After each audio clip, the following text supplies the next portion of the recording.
Hello, everyone. Welcome back to Check Your Connection. I'm Matt, your host today, and today I've got some special guests. And today's topic will be what we're holding the government.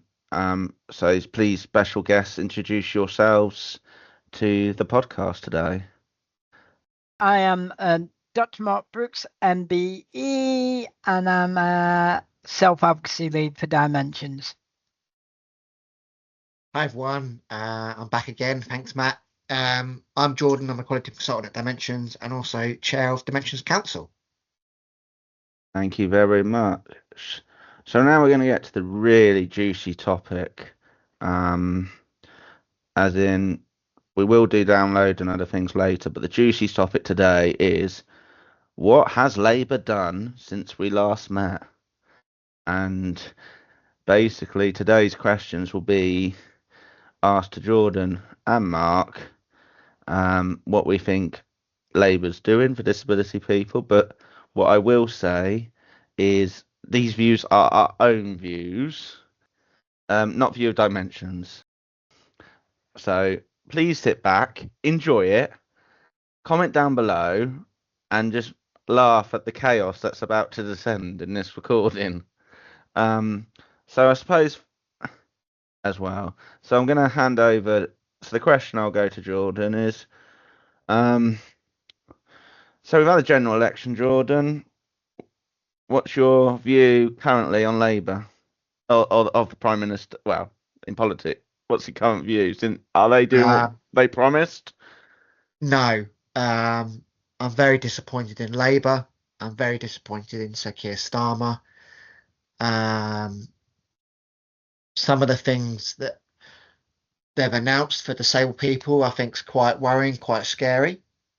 For those of us that are disabled and for those of us that receive support, I don't think they're being very fair. I also don't think they're being very timely. And what I mean by that is there's lots of things we're waiting on, the green paper and different reports, but they all seem to be taking quite a long time to go through or get done. And they need to. Some of the language that's come out from Labour as well in recent times about people being lazy and not enough disabled people in work, where they say that disabled people want to work, which I agree with and I support, but it has to be the right job. It has to be the right work. And don't forget, it's not just about what they say directly for disabled people. It's about those that help disabled people. So it's about the national insurance contributions that are too high and they're going to be too expensive for care companies and those of us that work in them and are supported by them. So to answer your question, Matt, quite disappointed and upset with Labour and Sir Keir Starmer. Thank you very much. I've got two questions for Dr. Mark Brooks. So my first question will be the similar one to Jordan. What's your view on Labour at the moment and their promises that they promised us in the general election? But my second question, I was wondering if you could explain to the listeners about devolution and why some of the local elections have been suspended this year, if that's possible. Okay, well, here's the first thing. I'm definitely going to agree with Jordan that Labour, all the hype during the election, they were going to do this. They promised us. They promised that. Come after the election, 7 to 8 months into them running the government, they've broken so many promises. They put back hospital repairs as well. They've even gone further and put them back even further. But also, they've been in government now 8 months and they're still blaming the Conservatives for what happened. Yes, 14 years of Tories. Yes, there's lots of work to do still. But yeah, some of the things they've come out with are really, really bad. Winterfield's really bad decision. Housing as well. They promised to build so many housing, but then how many yeah, what's the number for cheaper housing, and how's that going to react? Also, the green, the around the environment, yeah, what they're going to do to do more work in that. They're paying railway staff um a lot of money when they're already getting a lot of money. So for me, it's around, and schools are a really big issue. Um, so, and also one thing that the government have taken off is hate crime as well. That's now hate crime against people with learning disability has gone to the bottom of the pile for me. So really, and I didn't vote for Labour, so I'm really glad I didn't. On local elections, yes. So some local elections have decided to put local elections back, as one of the issues is in local areas is funding. There's going to be lots of funding cuts, I as in March, April time. So in Havering, yes, we our cuts are going to be used. We've already lost 3 libraries in Havering. 3 libraries are going to be closed this coming month. So we're only going to have one big library left in Havering. So that's really bad for people, especially when they're quite close to people as well. So that's really disappointing. But they've also announced some good schemes, which yeah, don't know how they're gonna. But also, one of the things our local councils want to do is link up with local other towns. So, like in Havering, there's already 2, Havering, and Dagenham East. So there, but they want all the local councils to link together. So there's one great big pot. But my thing is they're going to be fighting over the money. So I don't think that'll work. And again, the same with across the country. I mean, my voice was meant to be doing some work around getting people interested in voting at their local election this year, but we don't know. The work's going to go ahead, but obviously we just don't know when the a new date for local elections are gonna be. Some might still go ahead, but some might might might not go ahead until a lot later this year. So we're just waiting to see what the government and how they're working with councils across the country.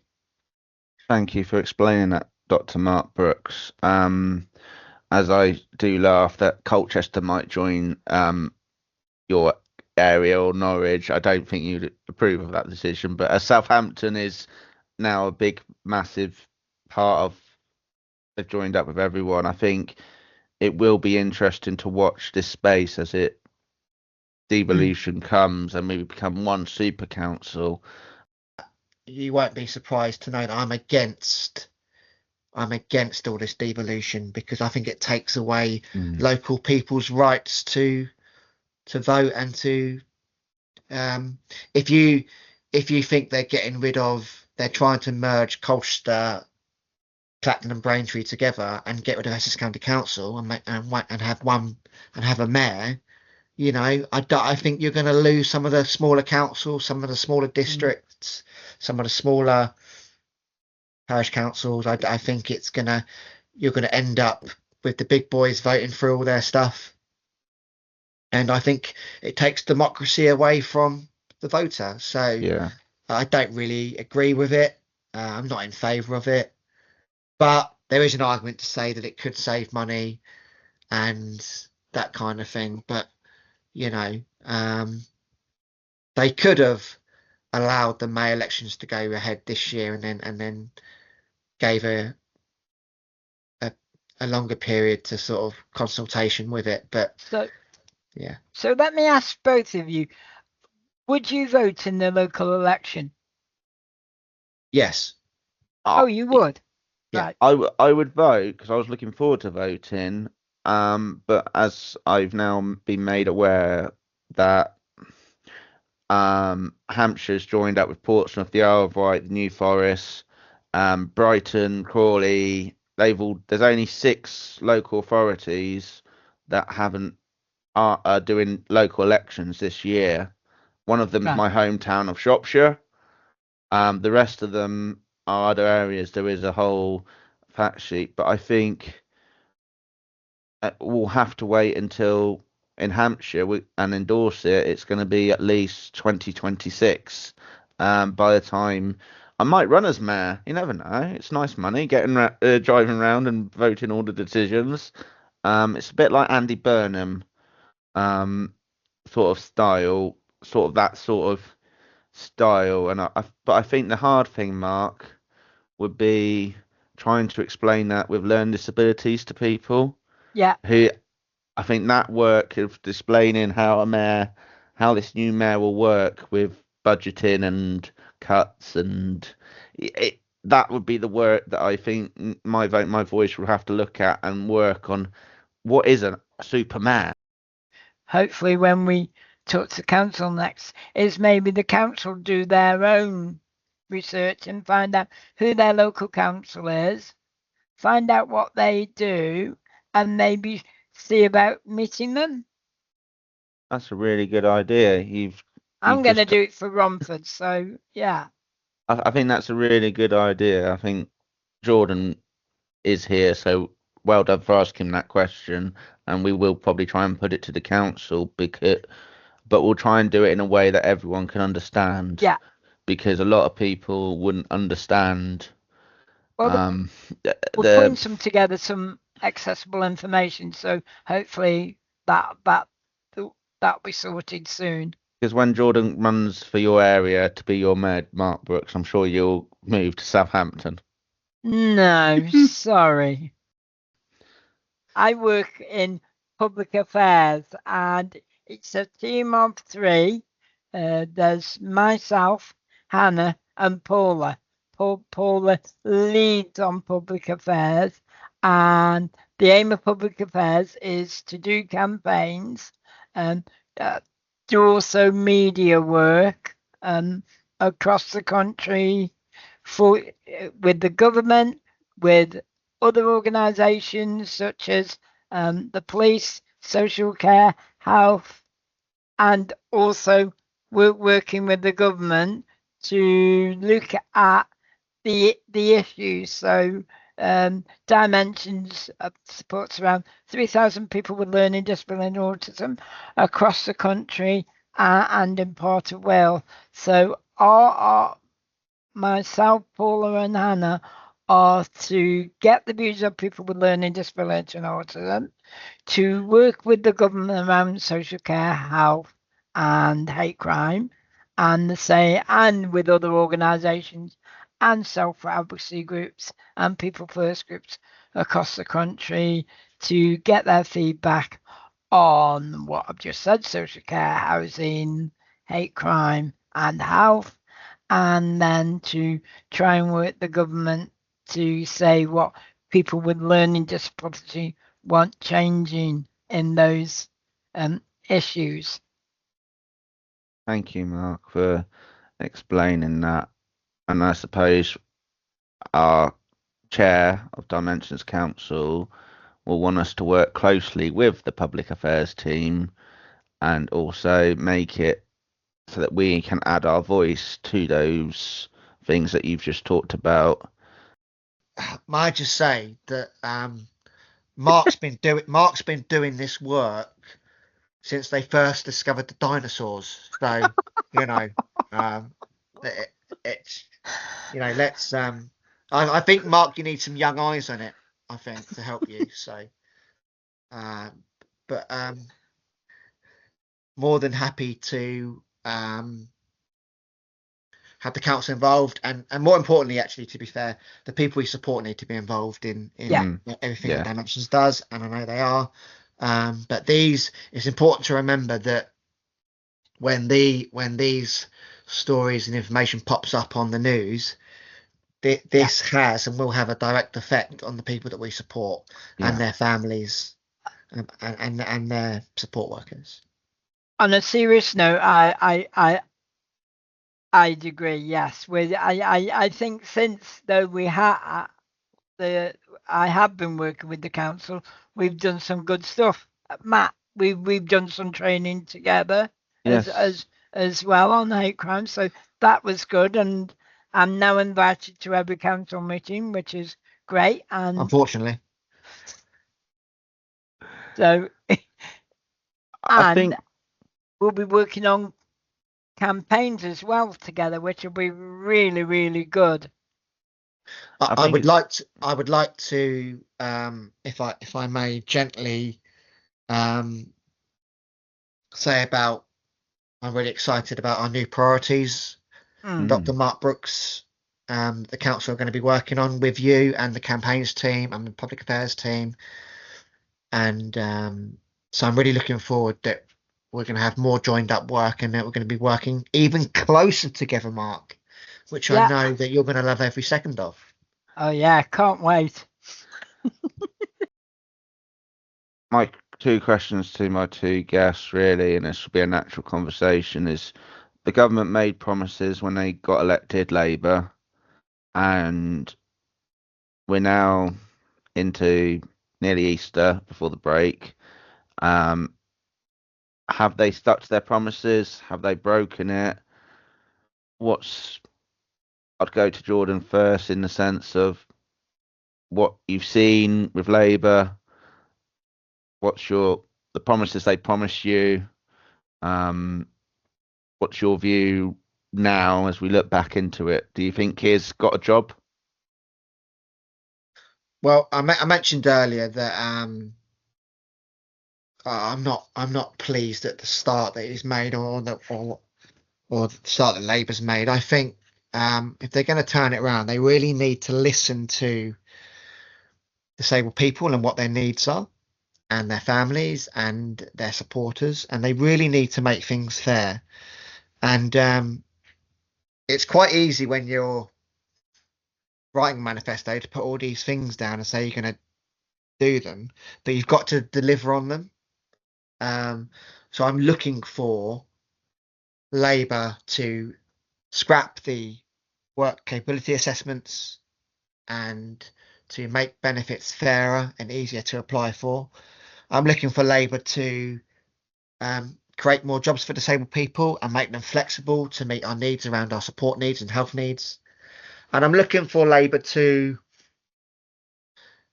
instead of taxing the very people that support us, actually to fund social care properly and fairly, and not just to put the money in, but to really get what social care is about and for it to be on the same level as the NHS. And we know money's tight.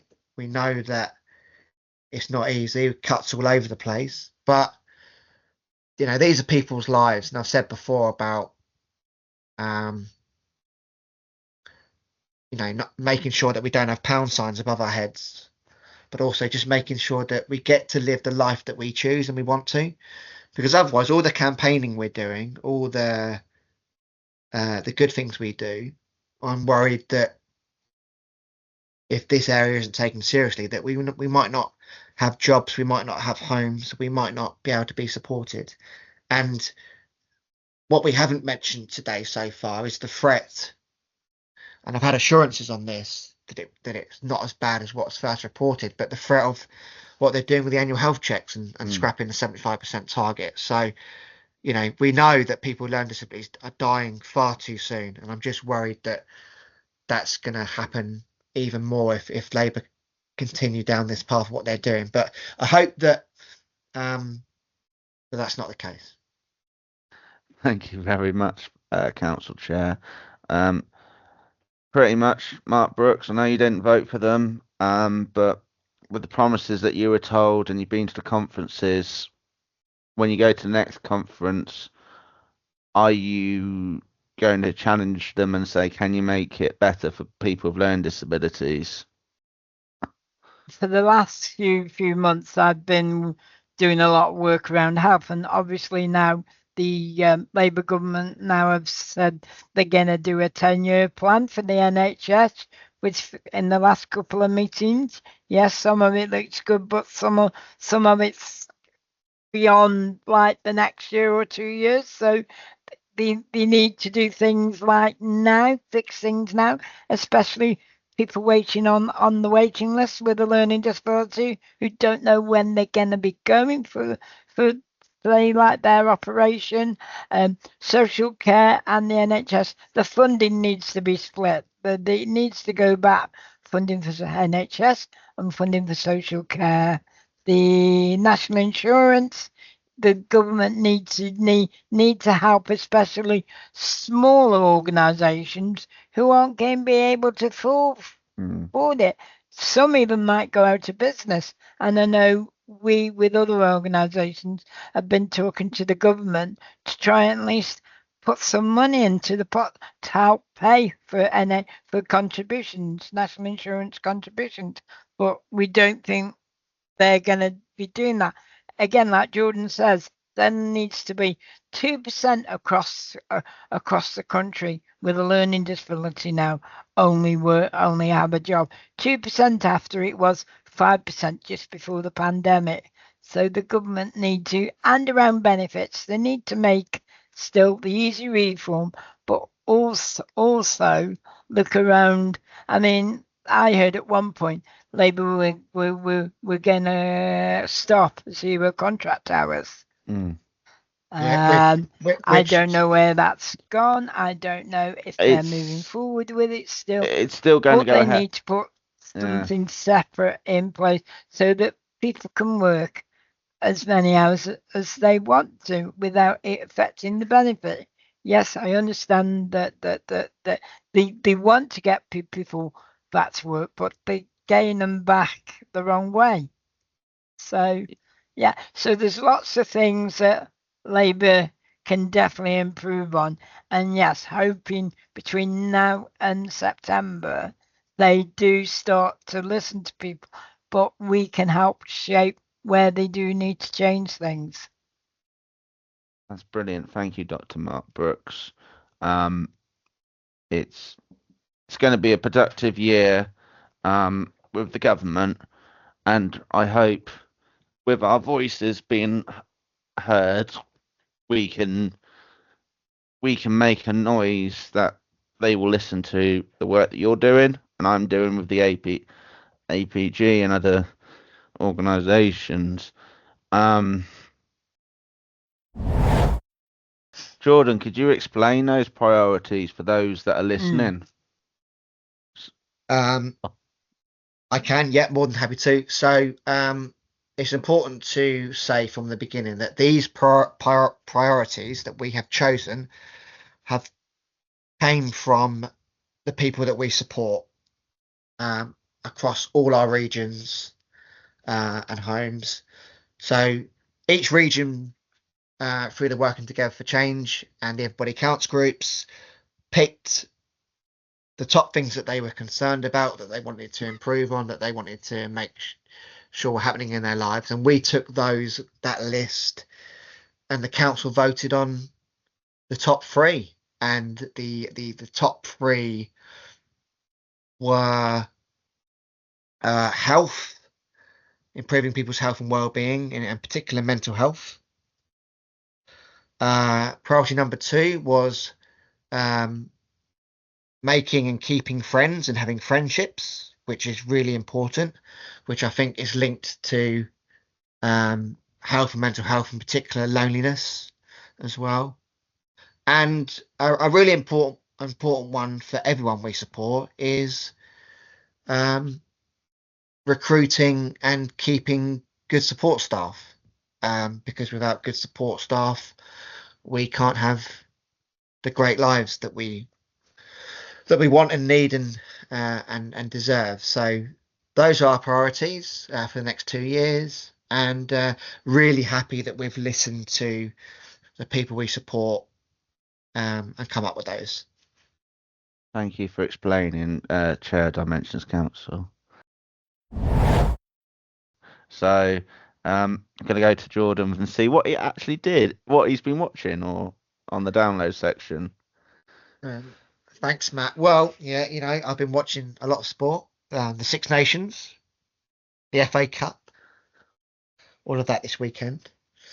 But I've also been watching. Actually, I've been watching to help me sort of de-stress. I think it's on. Well, actually, I first saw it on YouTube. I think it's on Netflix as well. It's called The Joy of Painting with on Netflix. With Bob Ross, he's dead now, but he used to be a painter, and I just find it. I find it actually very, very relaxing. His voice very relaxing, and the way he paints. It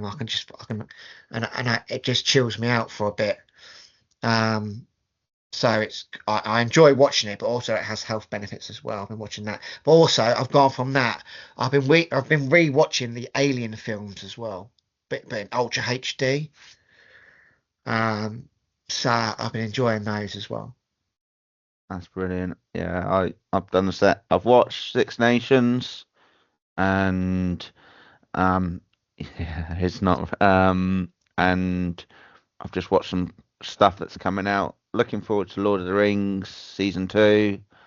We're going to ask them the question: what does Mark Brooks do when he's not public affairing? And what does he watch, or does he watch anything? Yeah, I definitely been watching the FA Cup. Glad to see that Chelsea and Liverpool got knocked out of the FA Cup this weekend. So really pleased with that. I also watch on Sky Trevor Phillips political program. That's Mark, brilliant. I was just what you haven't told everyone actually is about how many holidays you've been on this year. Well, I'm going on a work thing to Warsaw, 24th and 25th of February. So me and Hannah are going to Warsaw for 2 days to work, Jordan. Is To that in work. is that in Poland, or is Yes. that in right? Yeah, Yes. No, it's in Poland. yeah. Oh, we didn't get invited, Jordan. Where's our No, invite? you know where I could tell you what. You know where all this social care money's going on Mark's holidays. That's where it's going. um, Hannah, help. I'm gonna get Hannah to come and help me here. no, just massive thank you to my two guests. And I'm going to get my two guests to say goodbye. And I'm no, not saying goodbye to Jordan, sorry. but it's been an absolute pleasure. And if you want the three of us back, just hashtag Uh, the free the I'll come back JMM. if Jordan doesn't. Um, but no, please guests, just say thank you and goodbye, and then Bye. Thank you for having me. In seriously, it's been good to catch up with you, Jordan. Thank you, Dr. Mark Brooks, MBE. Always a pleasure, as always. Thanks, Matt, for inviting me back Yeah, again. thanks, Matt.